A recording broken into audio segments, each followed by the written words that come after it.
Hello friends, मैं सरोज पचार आप सभी का स्वागत करती हूँ। आज की वीडियो में हम आरपीएससी असिस्टेंट प्रोफेसर एग्ज़ाम 2016 का हिस्ट्री का क्वेश्चन पेपर सोल्व करेंगे।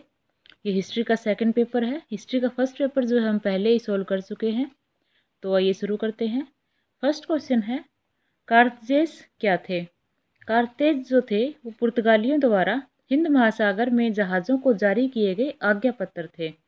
पुर्तगालियों ने हिंद महासागर से होने वाले व्यापार पर एकाधिकार कर लिया तथा उन्होंने कार्टेज पद्धति के द्वारा बिना परमिट के भारतीय व अरबी जहाज़ों का अरब सागर में प्रवेश वर्जित कर दिया था। अगला क्वेश्चन है, बंगाल का सूबेदार जिसकी आज्ञा से फ्रांसीसियों ने 1673 ईस्वी में चंद्रनगर में फैक्ट्री स्थापित की थी, तो वो नवाब था शाइस्ता खां। शाइस्ता खां की आज्ञा से ही जो है फ्रांसीसियों ने चंद्रनगर में फैक्ट्री स्थापित की थी। और चंद्रनगर की बस्ती को जो है गुस्टावस फोर्ट भी कहा जाता है। तो ऑप्शन 1 इसका राइट आंसर है। नेक्स्ट क्वेश्चन है, भारत में पुर्तगालियों की बस्तियों का पहला गवर्नर कौन था? जो पहला गवर्नर था वो था ऑप्शन 2 फ्रांसिस्को डी अल्मीडा।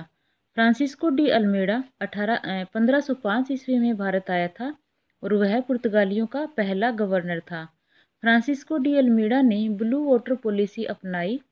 उसने भारत पर व्यापारिक एकाधिकार बनाए रखने हेतु समुद्र पर अपना नियंत्रण स्थापित कर लिया था। और फ्रांसिस्को डी अल्मीडा ने तटीय क्षेत्रों पर नियंत्रण किया था, आंतरिक क्षेत्रों पर जो है वो नियंत्रण नहीं किया था। अगला क्वेश्चन है, नीचे दो वक्तव्य दिए गए हैं। ए को कथन आर को कारण कहा गया है। कथन ए, मीर कासिम ने अपनी राजधानी को मुर्शिदाबाद से मुंगेर स्थापित किया, ये सही कथन है। कारण आर, वह अवध के नवाब के साथ निकट संबंध चाहता था, ये कारण गलत है। मीर कासिम ने जो है अंग्रेजों के हस्तक्षेप से बचने के लिए अपनी राजधानी को मुर्शिदाबाद से मुंगेर स्थापित किया था। तो इसका जो राइट आंसर होगा वो है ऑप्शन 3, ए सत्य है और आर असत्य है। अगला क्वेश्चन है, आंग्ल मैसूर युद्ध का तात्कालिक कारण था। उसका जो तात्कालिक कारण था वो था माहे पर ब्रिटिश कब्जा। आंग्ल मैसूर युद्ध जो है वो हैदर अली और अंग्रेज़ों के बीच हुआ था। यह युद्ध 1767 ईस्वी से 1769 ईस्वी तक चला था और इसका जो तात्कालिक कारण था वो था माहे पर ब्रिटिश का कब्जा। अंग्रेज़ों की विस्तारवादी नीति के परिणाम स्वरूप ही यह युद्ध हुआ था। अगला क्वेश्चन है, निम्नलिखित अवध के नवाबों को कालक्रमानुसार आरोही क्रम में व्यवस्थित कीजिए। अवध की जो स्थापना है वो 1722 ईस्वी में सादत खां के द्वारा की गई थी और उसके बाद उसके जो नवाब हैं इसमें जो सबसे पहले है वो है आसफ उदौला। उसके बाद दूसरे नंबर पर मिर्ज़ा वज़ीर अली, तीसरे नंबर सादत अली खान और लास्ट में जो है गाजी उद्दीन। तो इस तरह से जो इसका राइट आंसर है वो है ऑप्शन 2। नेक्स्ट क्वेश्चन है, सुमेलित कीजिए। एक सूची में अधिकारी दिए गए हैं व दूसरी सूची में विवरण, तो उन सब का हमें सुमेलन करना है। ऑप्शन ए लाल सिंह। लाल सिंह जो है वो प्रथम आंग्ल सिख युद्ध के दौरान पंजाब का प्रधानमंत्री था। तेज सिंह प्रथम आंग्ल सिख युद्ध के दौरान सिख सेना का मुख्य कमांडर था। ध्यान सिंह प्रथम आंग्ल सिख युद्ध से पूर्व पंजाब का प्रधानमंत्री।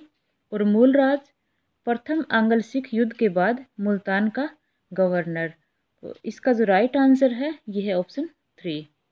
नेक्स्ट क्वेश्चन है, सालाबाई की संधि 1782 के प्रावधानों के बारे में निम्नलिखित में से कौन सा कथन सत्य है? जो सत्य कथन है वो है ऑप्शन 1, सालसेट और एलिफेंटा अंग्रेज़ों के पास ही रहे थे। ये जो संधि है वो सिंधिया की अध्यक्षता से पूना दरबार व अंग्रेज़ों के बीच हुई थी। और ये जो राघोबा को अंग्रेजी सेना को 2,500 सदस्य टुकड़ी दी गई, ये सब जो शर्तें हैं वो सूरत की संधि की शर्तें हैं। सालबाई की संधि की जो शर्त है वो ऑप्शन 1 है। नेक्स्ट क्वेश्चन है, पलासी के युद्ध के बाद सिराजुद्दौला की हत्या किसने की थी? तो सिराजुद्दौला की हत्या की थी मीरन ने। ऑप्शन 2 इसका राइट आंसर है। प्लासी का युद्ध 1757 ईस्वी में सिराजुद्दौला व अंग्रेज़ों के मध्य हुआ था। इस युद्ध में सिराजुद्दौला के सेनापति मीर जाफर और राय दुर्लभ ने सिराजुद्दौला के साथ विश्वासघात किया। उसके जो वफादार सैनिक थे वो थे मीर मदान और मोहनलाल, जो कि लड़ते हुए मारे गए थे। मीर जाफर ने नवाब को महल में जाने की सलाह दी। सिराजुद्दौला युद्ध छोड़कर महल में चला गया, जहां पर मीर जाफर का पुत्र पहले से ही मौजूद था, मीरन, जिसने जो है सिराजुद्दौला की हत्या कर दी। अगला निम्नलिखित में से कौन सा युग्म सही सुमेलित है? इसमें जो सही सुमेलित है वो है ऑप्शन 4 नायर आंदोलन, CV रमन पिल्लई। इसके अलावा जो आत्म सम्मान आंदोलन है इसकी स्थापना EV रामास्वामी नायकर ने की थी और इझावा आंदोलन जो है वो श्री नारायण गुरु से संबंधित है। अगला क्वेश्चन है चार्टर एक्ट जिसने ईसाई मिशनरियों को भारत में उनके धार्मिक विचार के प्रचार की अनुमति दी, तो वो है ऑप्शन 2 1813 का चार्टर एक्ट। 1813 के चार्टर एक्ट के द्वारा ईसाई मिशनरियों को भारत में ईसाई धर्म के प्रचार की अनुमति मिल गई थी। इसके अलावा इस एक्ट के द्वारा कंपनी के भारतीय व्यापार के एकाधिकार को भी समाप्त कर दिया गया था। अगला क्वेश्चन है निम्नलिखित विद्रोहों का सही कालानुक्रम क्या है? इसमें जो सबसे पहले विद्रोह हुआ था वो था ऑप्शन C वेलुथम्पी का विद्रोह। उसके बाद ऑप्शन A जबलपुर के बुंदेलों का विद्रोह। अगला विद्रोह था मैसूर के किसानों का विद्रोह और सबसे लास्ट में तमिलनाडु के पोलीगरों का विद्रोह। तो इस तरह से जो इसका राइट आंसर है वो है ऑप्शन 3। नेक्स्ट क्वेश्चन है निम्नलिखित में से कौन सा अधिनियम गैंगिंग एक्ट के नाम से जाना जाता है? तो वो जाना जाता है option 2 vernacular press act 1878। Vernacular press act जो है वो गैंगिंग एक्ट के नाम से जाना जाता था। इसके अलावा यह मुंह बंद करने वाला अधिनियम भी कहा गया है। इसमें जो है वो देसी भाषा व अंग्रेजी भाषा के समाचार पत्रों में भेदभाव किया गया था और एक समाचार पत्र पायनियर ने जो है वो इस अधिनियम का पूर्ण समर्थन किया था। अगला क्वेश्चन है सुमेलित कीजिए अधिकारी और जो है भू राजस्व प्रणाली का सही मिलान करना है। ऑप्शन A थॉमस लॉ, ये जो है स्थायी बंदोबस्त से संबंधित है। अलेक्जेंडर रीड रैयतवाड़ी बंदोबस्त। HE गोल्डस्मिथ जो है वो संबंधित है बॉम्बे योजना से और होल्ट मैकेंजी महलवाड़ी बंदोबस्त से। तो इसका जो राइट आंसर है वो है ऑप्शन 2। नेक्स्ट क्वेश्चन है नीचे दिए गए वक्तव्यों को पढ़िए। कथन A कंपनी द्वारा निर्यात के लिए सामान खरीदने हेतु प्रयुक्त बंगाल का राजस्व अधिशेष निवेश कहलाता था। ये सही कथन है। कारण R यूरोप से महंगे धातुओं का अंतःप्रवाह 1765 के बाद बिल्कुल समाप्त हो गया। ये भी सही है। उपयुक्त वक्तव्यों के संदर्भ में सही उत्तर का चयन करें। तो इसका जो सही उत्तर है वो है ऑप्शन 1। A और R दोनों सही हैं। अगला क्वेश्चन है भारतीय परिषद अधिनियम 1861 के बारे में निम्नलिखित कथनों पर विचार कीजिए। ऑप्शन 1 गवर्नर जनरल की परिषद में अतिरिक्त सदस्यों की अधिकतम संख्या 12 प्रस्तावित की गई। ये सही कथन है। ऑप्शन 2 अतिरिक्त सदस्यों का कार्यकाल 1 वर्ष के लिए प्रस्तावित किया गया। ये कथन गलत है। ऑप्शन 3 अतिरिक्त सदस्यों को परिषद की बैठक में तब ही भाग लेने की अनुमति थी जबकि एक विधेयक को पारित किया जाना होता था। ये भी सही है। ऑप्शन 4 लॉर्ड कैनिंग ने बनारस के राजा और पटियाला के महाराजा को परिषद में मनोनीत किया। ये भी सही है। तो इसका जो राइट आंसर है वो है ऑप्शन 4। नेक्स्ट क्वेश्चन है भारतीय परिषद अधिनियम 1892 की मुख्य विशेषता थी। तो उसकी जो मुख्य विशेषता थी वो थी ऑप्शन 2 अतिरिक्त सदस्यों को सार्वजनिक हित के मुद्दों पर प्रश्न पूछने का अधिकार दिया गया था। इसके अतिरिक्त परिषद के भारतीय सदस्यों को वार्षिक बजट पर बहस करने व सरकार से प्रश्न पूछने का भी अधिकार दिया गया, लेकिन यदि प्रशासन जरूरी समझे तो बिना कारण बताए प्रश्नों का उत्तर दिए जाने से मना भी किया जा सकता था। अगला क्वेश्चन है गवर्नर जनरल जिसके कार्यकाल में भारत में प्रथम बार आयकर की शुरुआत हुई, तो वो जनरल जो गवर्नर जनरल थे वो थे option 2 Lord Canning. Lord Canning के समय में कुशल अंग्रेज अर्थशास्त्री जॉन विल्सन जो है उसने आर्थिक सुधार प्रारंभ किए थे।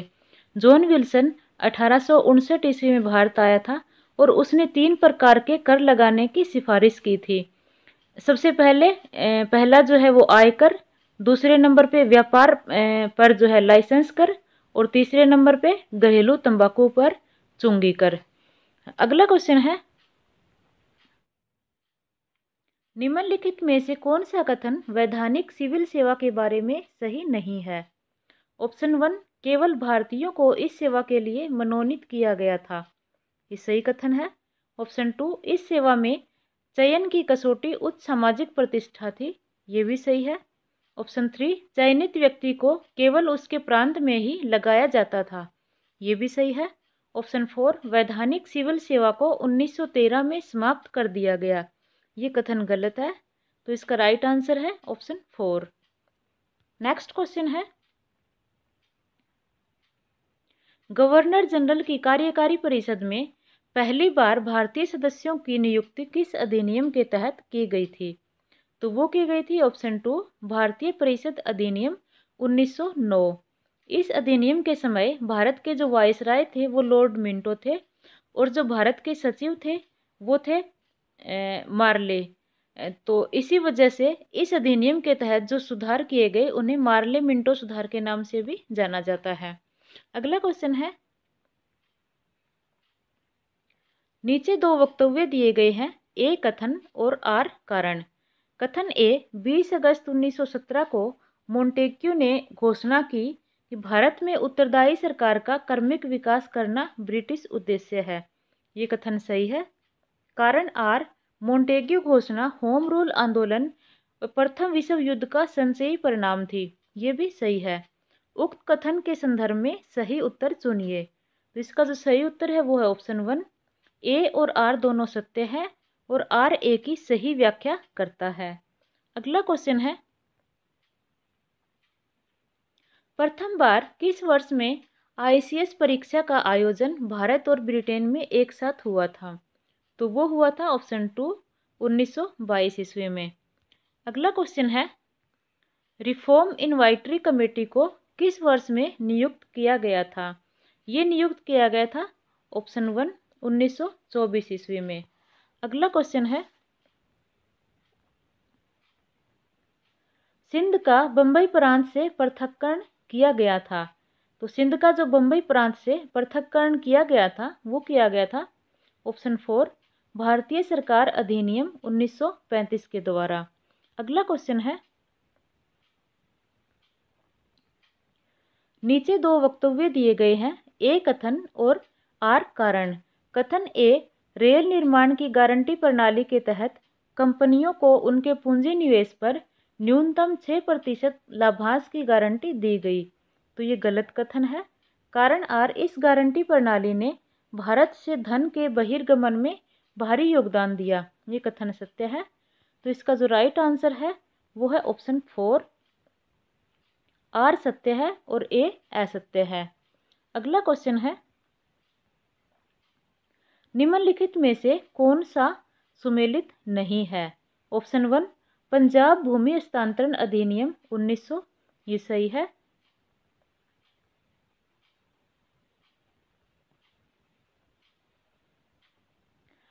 ऑप्शन 2 दक्कन कृषि राहत अधिनियम 1879, ये भी सही है। ऑप्शन 3 उत्तर पश्चिमी प्रांत भूमि हस्तांतरण अधिनियम 1909, ये गलत है। ऑप्शन 4 मध्य प्रांत भूमि हस्तांतरण अधिनियम 1916, ये भी सही है। तो इस तरह से जो इसका राइट आंसर है वो है ऑप्शन 3। अगला क्वेश्चन है, ब्रिटिश शासन के दौरान कृषि के व्यवसायीकरण के कारणों को चुनिए। तो ऑप्शन 1 भारत कच्चे माल के प्रदायक के रूप में सीमित कर दिया गया, ये सही है। ऑप्शन 2 परिवहन के बेहतर साधनों ने कृषि उत्पादन के व्यापार को सुगम बनाया, ये भी सही है। ऑप्शन 3 भू राजस्व के भुगतान का मौद्रीकरण, ये भी सही है। ऑप्शन 4 इंग्लैंड में औद्योगिक क्रांति, ये भी सही है। तो इसका जो सही विकल्प है वो है ऑप्शन 4। 1, 2, 3 और 4 सभी जो है वो सही है। अगला क्वेश्चन है, डलहौजी के काल में विलय की गई देशी रियासतों के विलय को काल क्रमानुसार सही क्रम में चुनिए। तो डलहौजी ने जो विलय किया था वो सबसे पहले किया था 17 को, उसके बाद जैतपुर, उसके बाद भगत पंजाब और चौथे नंबर पे उदयपुर। तो ये जो है वो सही सीक्वेंस में ही है। तो इसका जो राइट आंसर है वो है ऑप्शन 1। नेक्स्ट क्वेश्चन है, 1856 में कंपनी सरकार ने निम्नलिखित में से कौन से अधिनियम पारित किए थे? तो ऑप्शन 1 हिंदू विधवा पुनर्विवाह अधिनियम, ये सही है। ऑप्शन 2 धार्मिक निर्योग्यता अधिनियम, ये भी सही है। ऑप्शन 3 सामान्य सेवा भर्ती अधिनियम, ये भी सही है। सम्मति आयु अधिनियम, ये गलत है। ये जो है वो 1856 में नहीं पारित किया गया था। ये अधिनियम 1891 ईस्वी में पारित किया गया था। तो इसका जो राइट आंसर है वो है ऑप्शन 2। नेक्स्ट क्वेश्चन है, प्रथम सूची में सैन्य अधिकारियों के नाम दिए गए हैं और द्वितीय सूची 1857 के युद्ध की शुरुआत के समय उनके द्वारा धारित पद का वितरण देती है। तो इनका सही सुमेलन हमें करना है। ऑप्शन ए कर्नल मिशन जो है वो बहरामपुर में स्थित 19वीं नेटिव इन्फेंट्री के commanding officer. Option 2 General Hearsey Barrackpore में स्थित 34वीं नेटिव इन्फेंट्री के commanding officer. General Hewitt Meerut के कमांडिंग ऑफिसर और हुज व्हीलर विद्रोह के समय कानपुर में कमांडिंग ऑफिसर। तो इस तरह से जो इसका राइट आंसर है वो है ऑप्शन 4। तो आज की वीडियो में बस इतने ही। आगे के जो क्वेश्चन है वो हम नेक्स्ट वीडियो में सोल्व करेंगे। धन्यवाद।